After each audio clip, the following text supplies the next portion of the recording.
ভারতের প্রথম শিশু বই মেলার ৩১তম বর্ষ মুর্শিদাবাদ জেলার আজকে উদ্বোধন হচ্ছে পতাকা উত্তোলনের মাধ্যমে।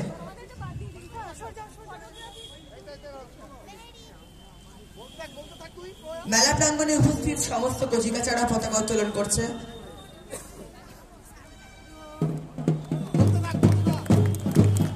পতাকা উত্তোলন হচ্ছে সূর্য সেনা পরিবারের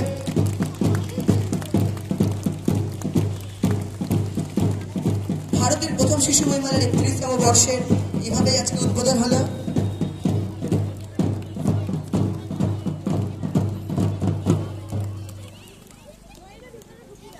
ভারতের প্রথম শিশু বই মেলার ৩১তম বর্ষ মুর্শিদাবাদ জেলা শিশু বইমেলা ও শিশু সাংস্কৃতিক উৎসব বিপ্লবী ননীমালা দেবীর ১৩৫তম জন্মবর্ষ উদযাপন চলবে ১৬ থেকে ২১ ডিসেম্বর ২০২৩।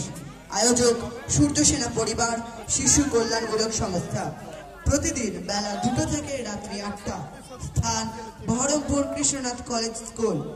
উদ্বোধন আজ ১৬ ডিসেম্বর শনিবার বেলা ৩টা ৩০।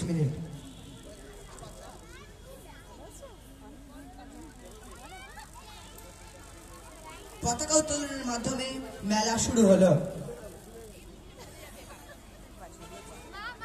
এবার উদ্বোধনী সঙ্গীত পরিবেশনায় সূর্য সেনার কচিকাচারা।